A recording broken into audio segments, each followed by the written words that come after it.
They say every house has a story. Ours was already written. It just needed someone to read it. Our story began on August 1st, 2025, when my friends and I moved into an old apartment near our university.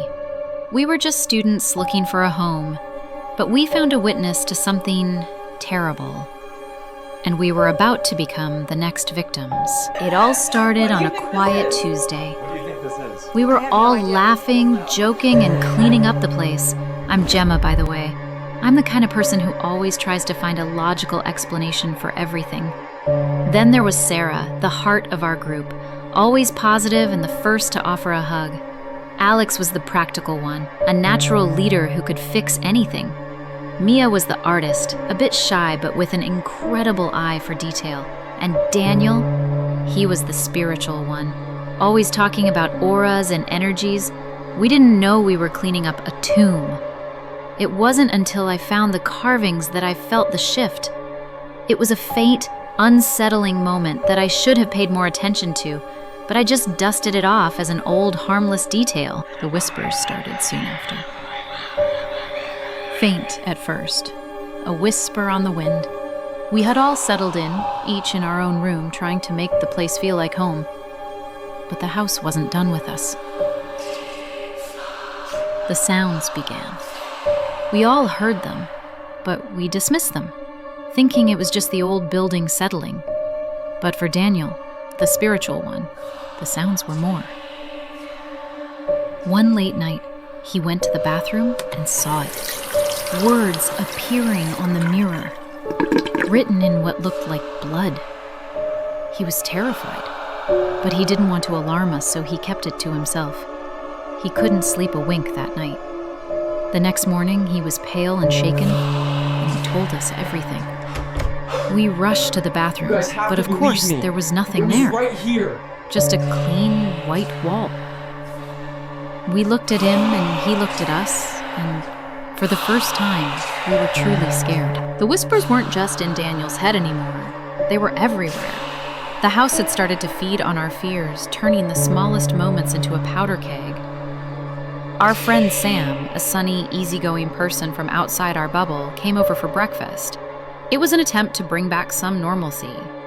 But for Daniel, normalcy was already gone. When Sam accidentally dropped a plate of eggs, the sound wasn't just a crash, it was a trigger. Daniel's reaction was immediate and terrifying. He lost control, yelling at her for a simple mistake. It was in that moment, watching him, that I finally understood. It wasn't just the words in the bathroom, it was the house itself twisting his mind, making him a stranger to all of us. The crash of that plate was the sound of our friendship shattering. After Daniel's outburst, a terrible silence filled the room. Sam left, looking terrified. We were left to clean up the mess, but the mess wasn't just on the floor, it was inside us.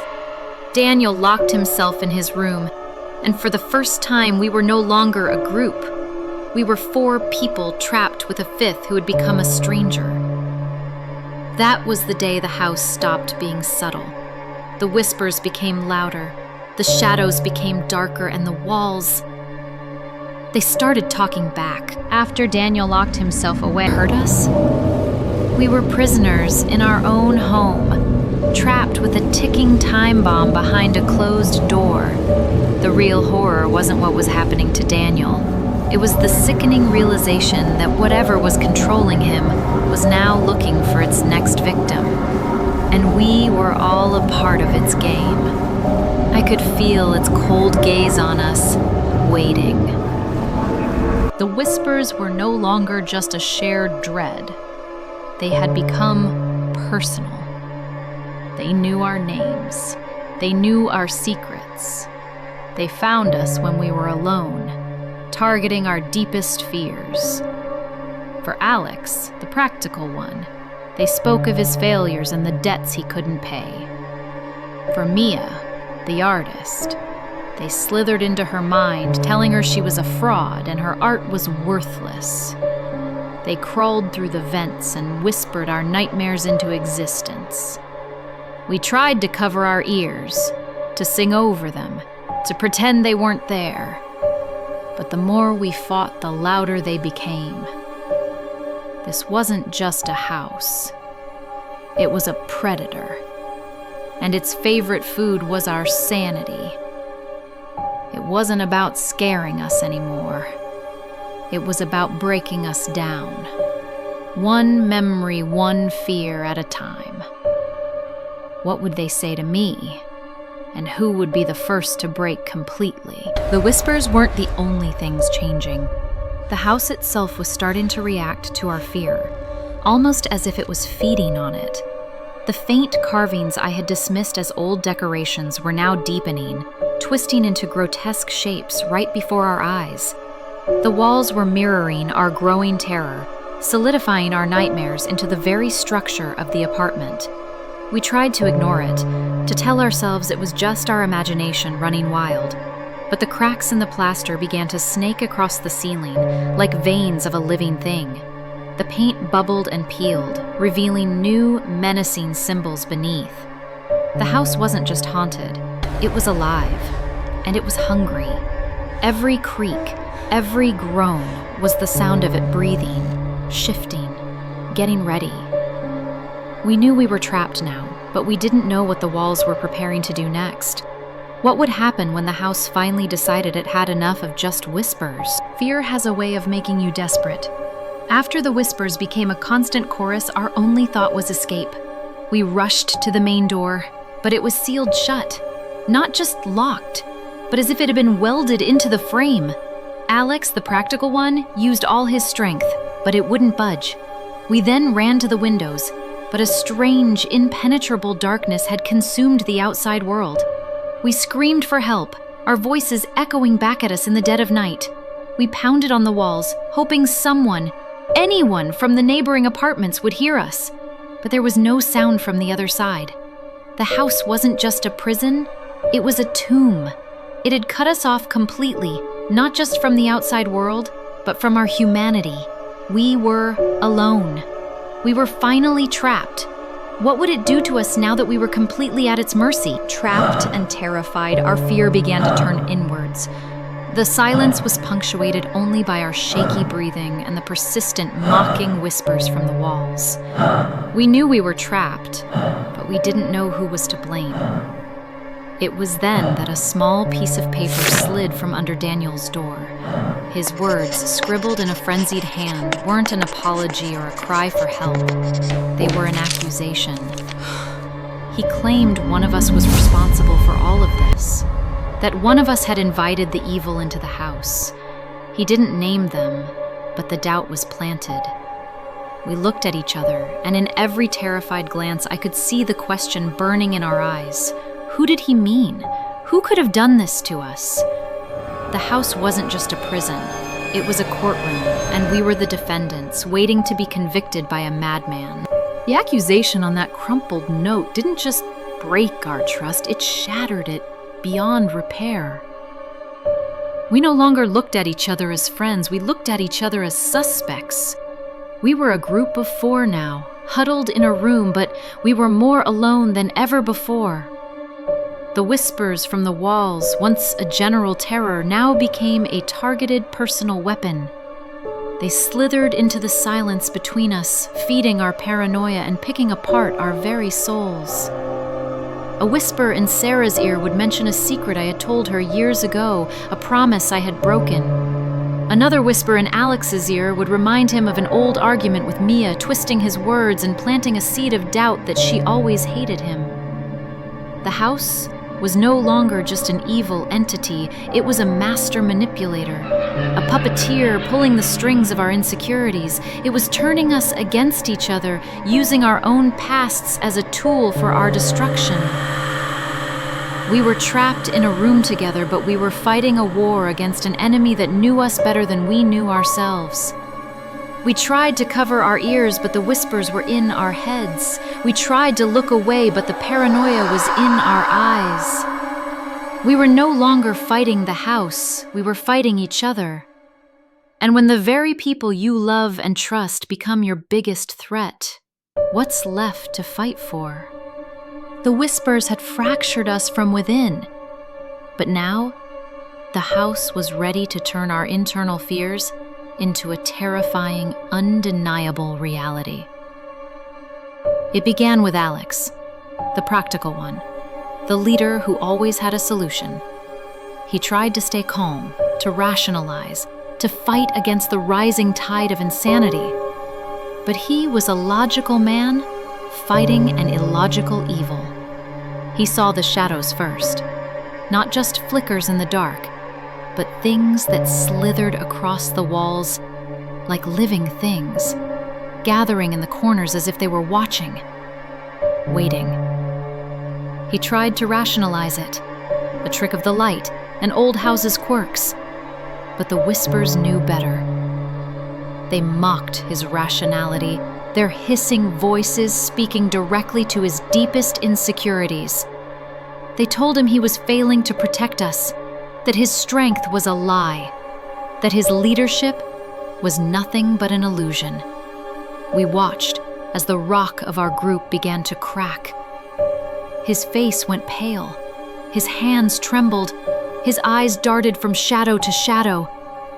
He wasn't just a suspect anymore. He was a victim. We all watched as the rock of our group began to crack.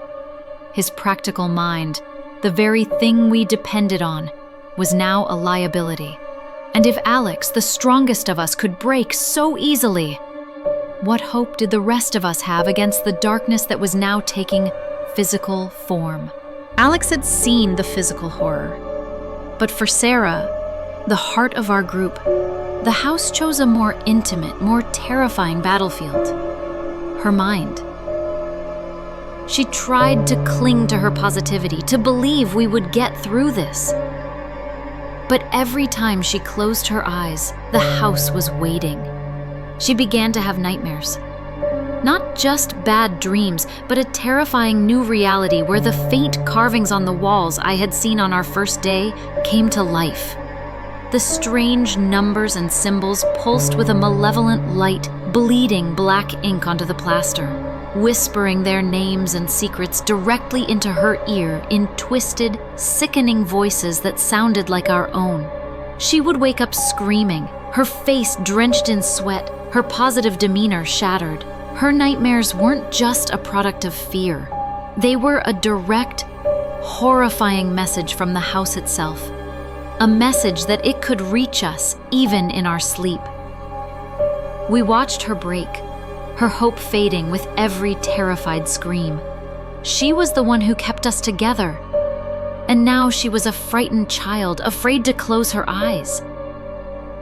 If the house could invade our minds and twist our reality even when we weren't awake, what hope did we have of ever truly escaping it?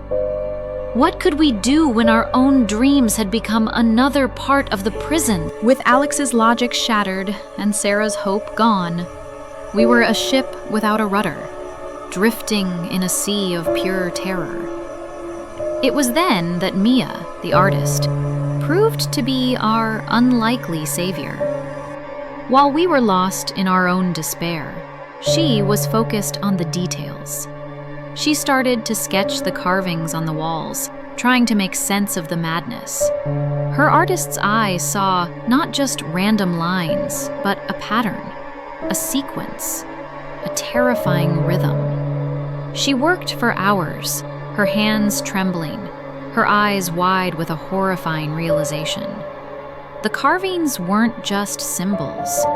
They were a roadmap, a ritual, a detailed history of the house. They told a story of every person who had lived here before us, of a cycle of fear, betrayal, and violence. It was a planned, deliberate attack, a game the house had been playing for years. We were no longer just haunted. We were part of a ritual. Mia's artistic mind had deciphered the horror, transforming it from a physical form into an intellectual one. The knowledge was both terrifying and empowering. We finally knew the rules of the game. But would knowing the rules help us escape? Or had the house just given us a more detailed map to our own doom? After Mia revealed the house's secrets, Daniel was no longer just an angry friend in another room. He was a victim, a vessel for this place. We knew we had to help him, not abandon him. We decided to move. The journey to his door was a terrifying eternity. Every creak of the floorboards, every shifting shadow felt like a warning. Alex was the first to slowly open the door, a flashlight beam cutting through the darkness. The light revealed a grim scene. We entered the room, which looked like a grim cave. The walls, the floor, the ceiling, they were all covered in frantic, erratic writing. The air was thick with a foul, metallic smell. Daniel sat in the corner, staring into space, his body twitching slightly, mumbling to himself in a language we didn't understand. Sarah called to him, her voice shaking. "Daniel, we're here to help," but he didn't respond. I stepped forward, trying to touch his hand, a small glimmer of hope that a part of him was still there. But he suddenly raised his head, and his eyes were completely empty, soulless, as if he wasn't there at all. It was at that moment that we realized we weren't talking to Daniel. We were talking to the house itself. It was a terrifying moment, a moment we knew the real struggle had not yet begun. We were in the belly of the beast, and it was finally looking at us. What would happen when the house decided to speak to us, not with whispers, but with actions? The house had us where it wanted, trapped in a room with a monster it had created. The terrifying moment we had all been dreading finally arrived. Without a sound, Daniel launched himself from the corner, moving with a speed and an unnatural grace that was all the house and none of him. He wasn't a person anymore. He was a weapon. We scattered in a blind panic, our desperate screams echoing in the chamber of horrors. He moved faster than we could see, a whirlwind of rage and malice. Alex, the strongest of us, tried to hold him back, to reason with him. But the house's power was too great. Sarah screamed his name, but the only response was a guttural growl that wasn't human. This wasn't a fight. It was an execution. We were no longer fighting whispers and shadows. We were fighting for our lives against a tangible, physical evil that wanted to tear us apart. The house had finally begun its massacre, and we were its first course. The real horror wasn't just his attack, but the knowledge that we were about to fall, one by one, and there was nothing we could do to stop it. We were not victims. We were just pawns in a game the house was about to win. They all fell. One by one, the whispers tore them apart. I watched as Sarah, the heart of our group, was taken by a force I couldn't see. Then Alex, his practical strength proving useless against the house's malevolent grip. And Mia, our artist, her eye for detail betraying her as she was overwhelmed by the monster that used to be our friend. I was alone now, the last one left standing in a room soaked in blood and terror. Daniel was coming for me, his eyes empty, soulless, filled with nothing but the house's cold rage. Panic seized me, but then my eyes fell on it, a kitchen knife, lying discarded on the counter from our ill-fated breakfast. It was a simple, ordinary object, but in that moment it was my only hope. He lunged, a terrifying blur of unnatural speed. I didn't think, I just reacted. In a moment of pure primal instinct, I grabbed the knife. He was on me, his hands reaching, his eyes a black void, and I thrust the blade forward. I felt a sickening resistance, a gasp that was both his and the house's, and then nothing. He fell to the floor, his eyes still open, but the light was gone. I was alive, but as I looked down at what I had done, I couldn't help but wonder, was I the last one left? Or was I the one who finally fell? The silence after the screams was deafening. I stood there covered in blood that wasn't all mine, the knife still clutched in my trembling hand. The apartment was a scene of unimaginable horror, the air thick with the metallic scent of blood and the lingering echoes of terror. Then the sirens, distant at first, then growing louder, closer. The flashing blue and red lights spilled through the windows, painting the walls with a macabre dance of color. The door burst open, and uniformed figures flooded the apartment, their faces grim, their voices sharp and disbelieving as they took in the carnage. They saw me, alone, amidst the bodies. They saw the knife in my hand. They didn't see the whispers. They didn't see the shadows. They just saw a survivor and a lot of blood. My words, my frantic attempts to explain what had happened, sounded like the ramblings of a madwoman. How could I explain a house that breathed, that whispered, that drove its inhabitants to murder? They looked at me with pity and suspicion, their questions sharp, their assumptions clear. In that moment, I realized the true horror wasn't the house itself, but the cold, sterile reality that followed. I was alone, and no one would ever believe me. They called it a psychiatric hospital.